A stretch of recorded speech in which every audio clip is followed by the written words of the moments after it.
Mari bangkit berdiri bersama-sama. Are you ready to praise God? Are you ready to worship Jesus in this place?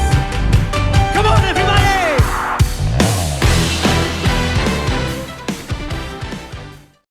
Shalom, selamat hari Minggu, selamat beribadah.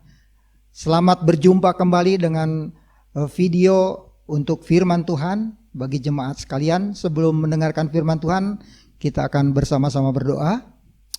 Bapa, kami bersyukur kalau hari ini kami boleh lagi beribadah kepadamu. Kami boleh memuji dan memuliakan Engkau. Dan pada pagi ini juga kami mau mendengarkan suaramu Tuhan. Biarlah Engkau memakai hamba-Mu, diberikan kuasa-Mu, Roh Kudus bisa memberikan pengertian bagi kami sekalian. Dan hamba-Mu juga yang tidak mampu ini dimampukan oleh-Mu. Dan biarlah sembunyikan hamba-Mu di balik salib-Mu, sehingga setiap kuasa-kuasa juga tidak mengganggu kami sekalian, dan kami boleh lancar untuk mendengarkan suara-Mu. Di dalam nama Tuhan Yesus kami berdoa dan mengucap syukur. Amin. Kita akan membaca bagian firman Tuhan, yaitu dari 2 Korintus pasal 3 ayat 1 sampai 6. Demikian bunyi firman Tuhan. Judul perikopnya adalah pelayan-pelayan perjanjian yang baru. Adakah kami memulai lagi memujikan diri kami? Atau perlukah kami seperti orang-orang lain yang menunjukkan surat pujian kepada kamu atau dari kamu? Kamu adalah surat pujian kami yang tertulis dalam hati kami dan yang dikenal dan yang dapat dibaca oleh semua orang. Karena telah ternyata bahwa kamu adalah surat Kristus yang ditulis oleh pelayanan kami, ditulis bukan dengan tinta tetapi dengan roh dari Allah yang hidup, bukan dari loh-loh batu melainkan pada loh-loh daging, yaitu di dalam hati manusia. Demikianlah besarnya keyakinan kami kepada Allah oleh Kristus. Dengan diri kami sendiri kami tidak sanggup untuk memperhitungkan sesuatu seolah-olah pekerjaan kami sendiri. Tidak, kesanggupan kami adalah pekerjaan Allah. Ialah yang membuat kami juga sanggup menjadi pelayan-pelayan yang dari sesuatu perjanjian baru yang tidak terdiri dari hukum yang tertulis, tetapi dari roh, sebab hukum yang tertulis mematikan tetapi roh menghidupkan. Tema pada pagi ini adalah surat Kristus. Ya. Kalau kita melihat bahwa masa-masa lalu ya, di tahun-tahun 80-an itu sulit sekali orang kalau mau mengirim surat ke mana-mana ya. Ke daerah ataupun kota yang terdekat pun mencapai kira-kira 1 minggu, 2 minggu, 3 minggu, apalagi yang jauh ya, di luar negeri ataupun di Indonesia bagian timur. Kesaksian saya bahwa di tahun 1984 saya mengambil cuti 2 minggu dan pelayanan ke Tobelo, dan ternyata perjalanan saja sudah 3 minggu dan saya tidak bisa mengirim surat ke kantor bahwa saya memperpanjang untuk surat izin, dan memang pada waktu itu sulit sekali ya, kantor pos kalau dari Tobelo itu nggak tahu adanya di kota mana gitu kan. Dan akhirnya saya menjalani pelayanan itu dengan perjalanan 2 bulan lamanya. Kira-kira dapat dibayangkan saat saya kembali ke kantor dan saya sudah dipecat. Dan bersyukurlah bahwa saya mengalami anugerah karunia yang begitu luar biasa, bahwa saya menawarkan dan akhirnya saya bekerja kembali di tempat yang lain di Martutur, dan saat itulah karir saya mulai menanjak. Saya tidak akan bicara terus mengenai kesaksian saya, tetapi satu hal bahwa memang dari surat menyurat ini saat yang lalu adalah sulit sekali ya. Paling ada telegram itu juga harus dikontak orang yang akan menerima dan orang yang akan memberikan telegram itu kepada orang yang bersangkutan. Dan di zamannya Rasul Paulus ada juga yang namanya surat gitu kan. Yaitu bahwa dikatakan kamu adalah surat pujian kami yang tertulis dalam hati kami dan yang dikenal dan dapat dibaca oleh semua orang. Jadi jemaat di Korintus adalah satu kebanggaan bagi Rasul Paulus. Di mana jemaat ini bisa diberikan surat puji-pujian. Kenapa? Ya karena mereka sudah mengalami yang namanya pertobatan ya. Dan ditulis bahwa surat itu adalah di dalam hati ya. Hati itu terdapat pikiran, perasaan, keinginan dan lain sebagainya. Dan Rasul Paulus mengatakan bahwa kamu adalah surat pujian karena jemaat ini patut dipuji ya, patut ditinggikan karena mereka hidup di dalam Kristus. Mereka sudah diselamatkan. Mereka sudah bertumbuh menjadi dewasa di dalam Tuhan. Mereka aktif dalam pelayanan ya. Luar biasa. Dan mengapa sih jemaat di Korintus itu menjadi surat pujian? Pertama adalah pujian karena pelayanan daripada Rasul Paulus, pasal 2 ayat 14 ya. Saya akan bacakan. Tetapi syukur bagi Allah yang dalam Kristus selalu membawa kami ke jalan kemenangannya. Dengan perantaraan kami ia menyebarkan keharuman pengenalan akan Dia di mana-mana. Sebab bagi Allah kami adalah bau yang harum dari Kristus di tengah-tengah mereka yang diselamatkan dan di antara mereka yang binasa. Jadi Rasul Paulus ini memberikan pujian ya. Surat pujian itu karena memang jemaat ini luar biasa. Mereka bisa terus bertumbuh di dalam Tuhan. Dan mereka menjadi kesaksian di dalam hidupnya bagi orang-orang yang belum percaya. Dan yang berikutnya dikatakan menjadi bau harum dari Kristus. Bapak Ibu Saudara, masa-masa kini nih banyak kaum muda ini pakai parfum ya. Saya bisa mencium parfum yang begitu luar biasa ya. Pada saat dia pakai di kamar, terus keluar itu begitu semerbaknya. Mengapa jemaat di Korintus ini dikatakan bau harum? Ya mereka tuh semua perbuatan, semua perkataan, semua tingkah lakunya itu bisa dianggap sebagai bau-bau harum. Karena orang akan memuji dia. Baunya nih luar biasa. Karena Kristus. Semua itu karena Kristus. Dan yang kedua adalah menjadi surat Kristus. Ya. Menjadi surat Kristus artinya yang ditulis oleh pelayanan kami. Ayat 3 dikatakan, karena ternyata bahwa kamu adalah surat Kristus yang ditulis oleh pelayanan kami, ditulis bukan dengan tinta tetapi dengan roh Allah yang hidup, bukan pada loh-loh batu, melainkan pada loh-loh daging, yaitu di dalam hati manusia. Ya.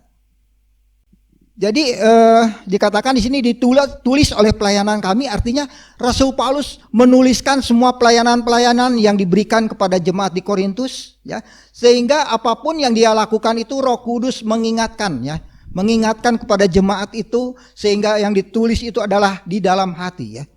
Yang bisa mengubahkan hati seseorang adalah karena pekerjaan Roh Kudus. Ya. Hati manusia bisa berubah karena Roh Kudus. Jemaat ini memang luar biasa karena ditulis, suratnya itu ditulis oleh Roh Kudus dari Allah yang hidup. Dan juga surat itu ditulis bukan dari kertas atau apapun, tetapi dari loh daging, yaitu hati manusia. Arti surat Kristus, ya. Di sini dikatakan kamu adalah surat Kristus. Ayat 3 itu dikatakan bahwa kamu adalah surat Kristus. Kata kamu di sini artinya ini adalah jemaat di Korintus. Dikatakan bahwa isi surat yang dapat dibaca oleh semua orang. Orang-orang percaya bisa dikatakan dia adalah surat Kristus pada saat dia bisa menyaksikan kehidupannya. Dia bisa menyaksikan bagaimana dia bertumbuh di dalam Tuhan, bagaimana dia menerima Yesus sebagai Tuhan. Dia juga bisa belajar Alkitab, dia bisa melakukan persekutuan, penyembahan, dan lain sebagainya. Dan dari kehidupan itulah maka tumbuh benih-benih firman Tuhan. Benih-benih yang baru. Di mana dengan demikian mereka bisa menyaksikan surat itu kepada setiap orang.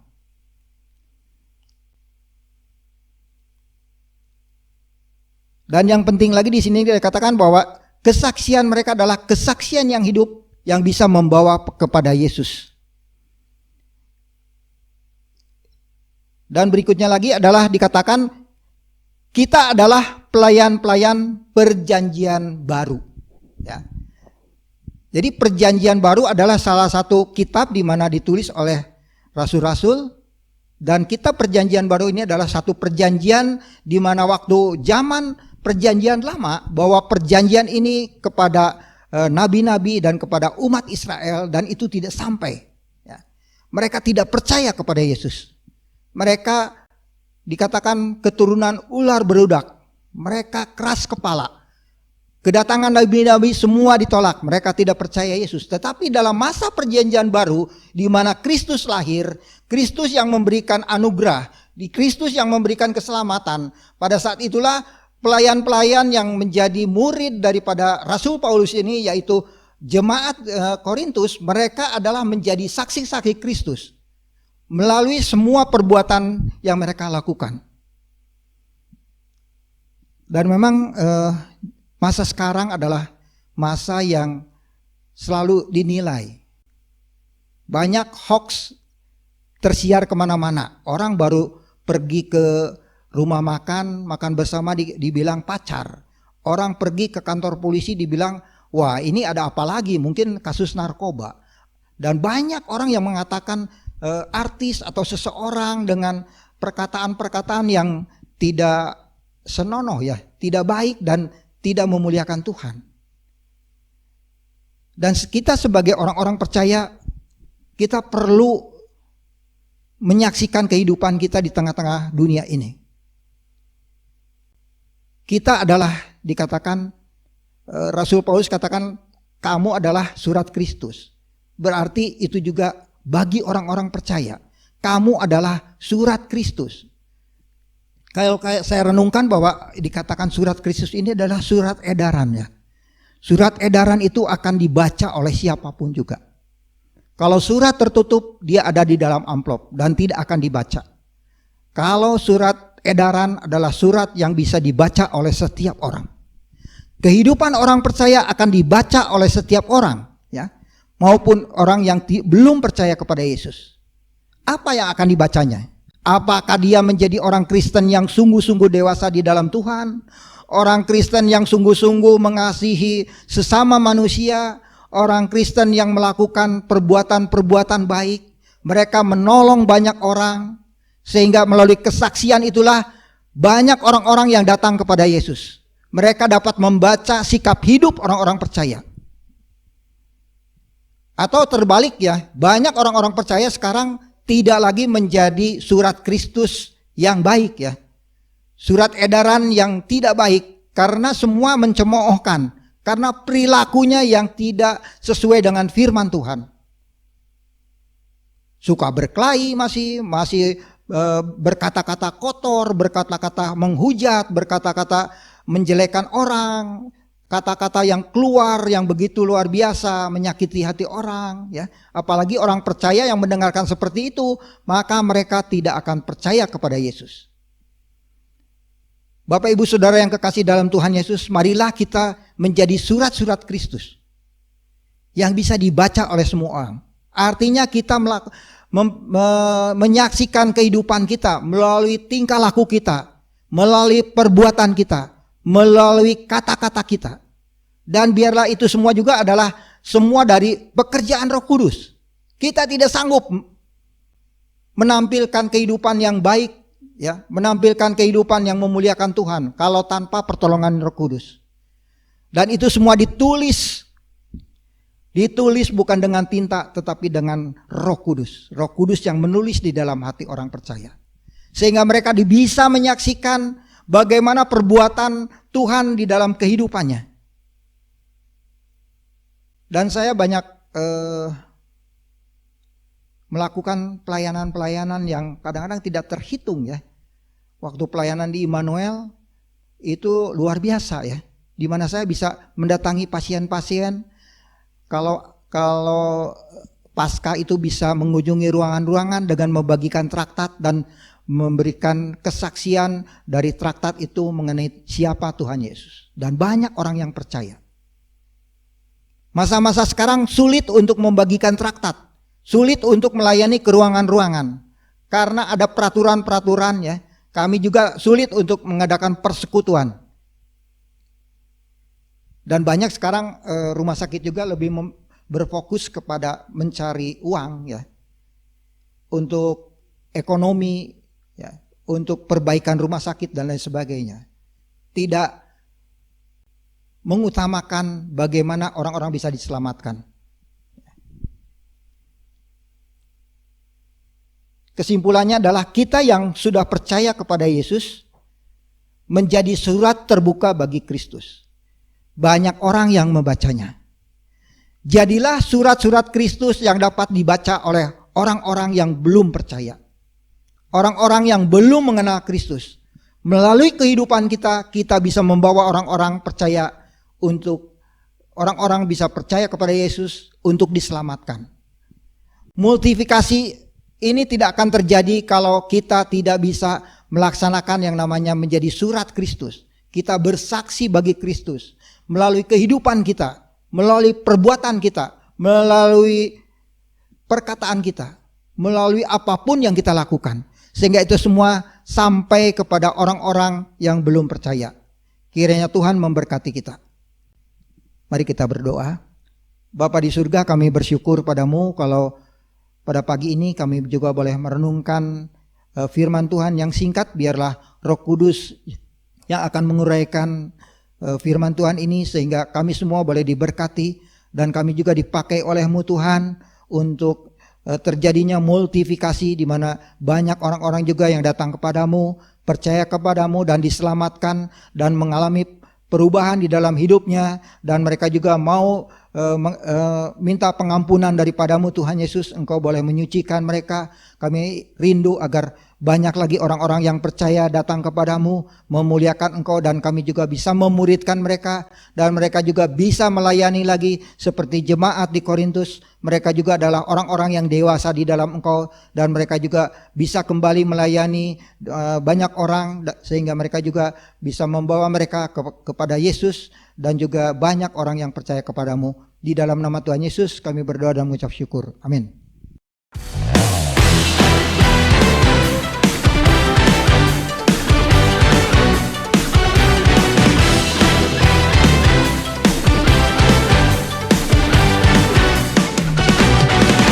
Tuhan, Engkau hadir, kuasa-Nya mengalir melawat setiap hati.